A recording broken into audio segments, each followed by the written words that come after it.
ये समाजवाद नहीं है, ये नमाजवाद है। ये इसकी जो पार्टी है नमाजवादी पार्टी है। और अब ये इसका जो है ना बिल्कुल समाप्त होने के कगार पे आ गई है, क्योंकि ये है ना तुष्टीकरण की राजनीति में ज़्यादा बिलीव करते हैं। मौर्य जैसे आदमी जो सपा से भाजपा में बीजेपी से तेरे पास आ रहा है, तो उनके ऊपर भरोसा करके उनको राष्ट्रीय अध्यक्ष बना रहे, इससे विनाश क्या हो सकता है? अखिलेश यादव का विनाश का टाइम आ गया, विनाश पूरे तरह से। बाद में नेताजी ने गोलियां चलाई थी राम भक्तों पे, वो चीज राम भक्तों ने उसका जवाब दिया था नेताजी को। हमारे देश में कोई धर्म नहीं, सब हम भगवान राम की ही औलाद है। और ये ऐसे लोग जो मूर्ख, मौर्य जैसे मूर्ख लोग, इनको नेता बनाने वाली जनता है। जनता को आजकल समझने की बहुत जरूरत है, क्योंकि ऐसे लोग जो भगवान राम के रामचरितमानस को जला रहे हैं, वो ऐसे लोगों को हमारे देश में जीने का कोई हक नहीं। उनके ऊपर तुरंत राष्ट्रद्रोह कानून लगे और उनको जेल में किया जाए, ऐसे लोगों को तुरंत। और इसको सेंट्रल गवर्नमेंट को कोई इसमें हाथ डाल देना चाहिए तुरंत, ऐसे हमारे धर्म के खिलाफ, क्योंकि हम किसी के धर्म के खिलाफ नहीं बोलते। अगर उत्तर प्रदेश में समाजवादी पार्टी की सरकार आई तो मैं कह रहा हूं वहां पे उत्तर प्रदेश में हिंदू को रहना दुश्वार हो जाएगा। सर, पार्टी का नाम समाजवादी पार्टी, पिता ने राम भक्तों पे गोली चलाया और पुत्र ने उसे पार्टी में पदोन्नति कर दिया जो खुद रामचरितमानस के प्रतियां को जला रहा है। नमस्कार, मैं अंजनी कुमार। अभी हाल फिलहाल में ही समाजवादी पार्टी के नेता ने रामचरितमानस की प्रतियां जला दी, जिसके खिलाफ रोली सिंह और एक और अन्य नेता हैं जो उनके खिलाफ बोली। उसके बाद उन्हें पार्टी से निष्कासित कर दिया गया, जिसको लेकर अभी हम जनता से राय मांगेंगे। क्या हिंदू के पक्ष में बात करना गलत है? अगर कोई बात कर रहा है तो उसे पार्टी से निष्कासित कर दिया जाएगा। क्या नाम हुआ है सर आपका? जयराज गायकवाड़। एक बात बताइए, क्या हिंदू के पक्ष में बोलना इस देश में गुनाह होता जा रहा है? बिल्कुल नहीं है। आपको मैं बताऊं, भगवान राम ने कभी किसी में कोई भेदभाव नहीं किया। तो भेदभाव नहीं किया तो पार्टी से क्यों निष्कासित किया जा रहा है? भगवान राम हमारे ऐसे कर्मदाता है कि उन्होंने कभी किसी का जाति धर्म ऐसा कोई चीज नहीं की, क्योंकि उन्हें पता है कि सारे हम सब ऋषि मुनि की औलाद है। इसलिए ऋषि मुनि ने जो काम बांटे थे उसको नेहरू ने धर्म बना दिए। हमारे देश में कोई धर्म नहीं, सब हम भगवान राम की ही औलाद है। और ये ऐसे लोग जो मूर्ख, मौर्य जैसे मूर्ख लोग, इनको नेता बनाने वाली जनता है। जनता को आजकल समझने की बहुत जरूरत है, क्योंकि ऐसे लोग जो भगवान राम के रामचरितमानस को जला रहे हैं, वो ऐसे लोगों को हमारे देश में जीने का कोई हक नहीं। उनके ऊपर तुरंत राष्ट्रद्रोह कानून लगे और उनको जेल में किया जाए, ऐसे लोगों को तुरंत। और इसको सेंट्रल गवर्नमेंट को कोई इसमें हाथ डाल देना चाहिए तुरंत, ऐसे हमारे धर्म के खिलाफ, क्योंकि हम किसी के धर्म के खिलाफ नहीं बोलते। हमारे को किसी के धर्म से अखिलेश यादव को रोली तिवारी बहन मानती थी, बिल्कुल मानती थी, और हर रक्षाबंधन में राखी भी बांधती थी। बिल्कुल मुलायम सिंह जब समाजवादी पार्टी के ही नेता क्या नाम है उनका, वो स्वामी प्रसाद मौर्य ने जब रामायण की प्रति जला दी, उसके खिलाफ उन्होंने बोला तो उन्हें पार्टी से निष्कासित कर दिया गया, रोली तिवारी को।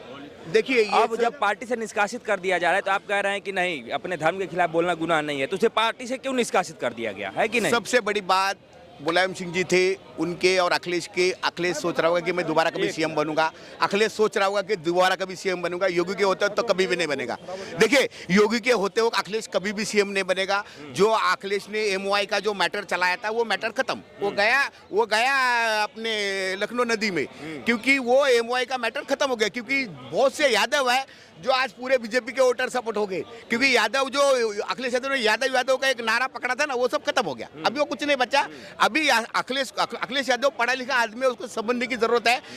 देश में एक दूसरे को, मौर्य जैसे आदमी जो सपा से भाजपा में बीजेपी से तेरे पास आ रहा है, तो उनके ऊपर भरोसा करके उनको राष्ट्रीय अध्यक्ष बना रहे, इससे विनाश क्या हो सकता है? अखिलेश यादव का विनाश का टाइम आ गया, विनाश पूरे तरह से। क्या अखिलेश यादव के विनाश का समय आ चुका है? बिल्कुल आ चुका। मैं बता रहा हूँ, चाहे कांग्रेस में हो, चाहे समाजवादी पार्टी में हो, चाहे RJD पार्टी में, जितनी भी अन्य पार्टी है, जो हिंदू को गाली देता है वो पार्टी उसी को रखता है। जो हिंदू के सच में सत्य बात बोलते हैं उसको पार्टी से निकाल लेते हैं। आपने कांग्रेस में भी देखेंगे, जो हिंदू की सत्य बात बोले उसको पार्टी से बाहर कर देता है।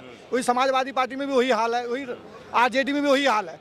जो रामचरितमानस के ऊपर स्वामी प्रसाद मौर्य ने पर उसको वो जलाया, उसको नहीं निकाला, उसके पक्ष में वो बोला, रोली सिंह ने बोला, उसको निकाल दिया।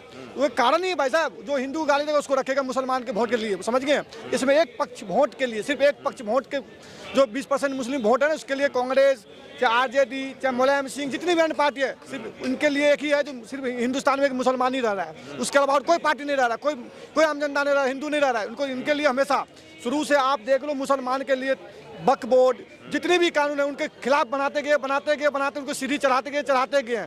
जब आप बीजेपी आया तो आप बोले हिंदू मुस्लिम हो रहा है, हिंदू मुस्लिम क्यों भाई? वो जो मुसलमान कहते गए वो करते गए तो बढ़िया था, आप नहीं हो रहे तो हिंदू मुस्लिम हो रहा है। तो जो हिंदू को गाली देगा उसी को रखता है समाजवादी पार्टी उसी में रखता है, जो हिंदू गाली देगा उसी में कांग्रेस जाएगा, उस कांग्रेस उसी का। आप कन्हैया कुमार का देख लो, जो भारत तेरे टुकड़े हो गए इस्लाह कांग्रेस पार्टी उसको टिकट दिया कि नहीं टिकट दिया चुनाव लड़ने के लिए? ये सब पार्टी के ही हाल भाई साहब, सिर्फ मुसलमान चंद वोट के लिए अपनी देश को वो कर रहे हैं। जो कल उत्तर प्रदेश में, कल या परसों, समाजवादी पार्टी के नेता अखिलेश यादव ने किया है, मौर्य के खिलाफ बोलने वाले को पार्टी से निकाल दिया गया है। मौर्य के खिलाफ नहीं, मौर्य तो रामचरितमानस के ही खिलाफ है, तो उसके विरुद्ध बोलने वाले को पार्टी से निकाल दिया जा रहा है। क्या कहना चाहेंगे आप? देखिए भैया, मेरा कहना ये सीधा कि जो समाजवादी पार्टी है, ये समाजवादी पार्टी नहीं है, ये समाजवादी पार्टी नेताजी की थी। नेताजी जब तक थे, नेताजी ने सबका साथ सबका विकास किया था नेताजी, इसमें कोई दो राय नहीं। बाद में नेताजी ने गोलियां चलाई थी राम भक्तों पे, वो चीज राम भक्तों ने उसका जवाब दिया था नेताजी को। उसके बाद अखिलेश यादव जी से मैं पूछना चाह रहा हूं, अगर मैं जो समाजवादी पार्टी को वोट देते उन लोगों से जानना चाहता हूं कि आप लोग जाके साइकिल पे वोट दबाते हो, लेकिन आप लोग मुझे ये बताओ, अगर समाजवादी पार्टी सत्ता में होती, सरकार में होती, तो मुझे तो ऐसा प्रतीत होता है कि समाजवादी पार्टी मानस को बैन कर देती, हिंदू मंदिरों पर ताले लगवा देती, और क्या कहते हैं, जो ये हिंदू जहाँ पूजा पाठ करने जा रहे उनके पूजा पाठ पे रोक लगा देती थी। जलूस निकलते थे जो राम भक्तों के, शिव भक्तों के, जो आज शिवरात्रि पे जलूस निकल रहा है उत्तर प्रदेश में, उस पर बैन लगा देती थी। तो समाजवादी पार्टी अगर उत्तर प्रदेश में आ गई, अगर उत्तर प्रदेश में समाजवादी पार्टी की सरकार आई, तो मैं कह रहा हूँ वहाँ पे हिंदू, उत्तर प्रदेश में हिंदू को रहना दुश्वार हो जाएगा। मुझे बिल्कुल क्लियर है कि समाजवादी पार्टी चाहती है कि जो हिंदू हैं, हिंदुओं को तोड़ के जाति में बांट के हिंदुओं का जो हिंदुस्तान है, वो हिंदुस्तान हम क्या कहते हैं दूसरे के हाथों में बेच दें। समाजवादी पार्टी का ये नीति है और इस नीति का जनता साथ नहीं देगी। सर, पार्टी का नाम समाजवादी पार्टी, पिता ने राम भक्तों पे गोली चलाया और पुत्र ने उसे पार्टी में पदोन्नति कर दिया, जो खुद रामचरितमानस के प्रतियां को जला रहा है और राम पे सवाल उठा रहा है, रामचरितमानस पे सवाल उठा रहा है। और उसके ठीक बाद उन्हीं के पार्टी के दो नेता अगर यदि इनके खिलाफ बोलते हैं तो उनको पार्टी से निकाल दिया जाता है। क्या यही है असली समाजवाद? ये समाजवाद नहीं है, ये नमाजवाद है। ये इसकी जो पार्टी है नमाजवादी पार्टी है, और अब ये इसका जो है ना बिल्कुल समाप्त होने के कगार पे आ गई है, क्योंकि ये है ना तुष्टीकरण की राजनीति पे ज़्यादा बिलीव करते हैं। एक दूसरे संप्रदाय को खुश करने के लिए तुम अपने हिंदुओं को कुछ रामचरितमानस के ऊपर जो बोल रहे हैं उसके ऊपर तुम वो कुछ, मतलब रामचरितमानस में एक ऐसी चीज़ है जिसमें जातिवाद का कोई भेदभाव नहीं किया गया, जिसमें इसने बोला ना दलितों को भेदभाव किया, दलितों को नीचा दिखाया, इसके अंदर इसने बोला था स्वामी प्रसाद। वो ये बताओ कहाँ से नीचा दिखाया? जब उसने रामचंद्र और लक्ष्मण जी जब उसमें वनवास जा रहे थे तो उसने शबरी का बेर खाए थे। क्या शबरी क्या दलित समाज की नहीं थी? वो भी दलित समाज की थी, तो उन्होंने बेर खाए हैं उसके। तो मेरे को ये बताओ कि ये कहाँ, ये मैं ये नहीं कहता कि अगर ये तुष्टिकरण दूसरे संप्रदाय को खुश करना करे, कब्रिस्तान भी बहुत बनवाए उसने, मस्जिद भी बहुत बनवाए, मैं ना, लेकिन अपने हिंदू भाइयों का भी करे यार। आफ्टर ऑल हो तो हिंदू ही ना, सबको मिलजुल के रहना चाहिए, सबका ध्यान रखना चाहिए। और अब रोली तिवारी को निष्कासित कर दिया, हो सकता है इसमें अच्छाई छुपी है, रोली तिवारी के लिए बड़े दरवाजे खुल जाएंगे, कोई ऐसी बात नहीं है। अब इसके बाप ने, आपको पता है कि जब बाबरी मस्जिद के हिंदू जो कार सेवक थे उनके ऊपर गोलियां चलवा दी थी। आज भी कोठारी ब्रदर्स जो है उनके ऊपर उनकी बरसी मनाई जाती है गरम।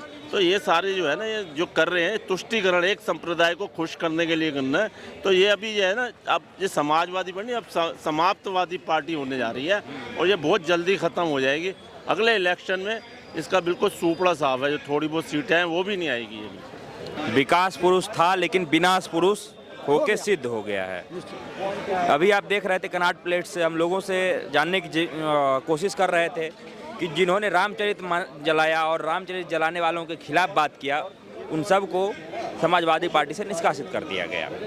इस पे लोगों के अपने अपने मुद्दे थे। खैर, आगे भी जुड़े रहिए, तब तक के लिए दीजिए इजाज़त। धन्यवाद, नमस्कार।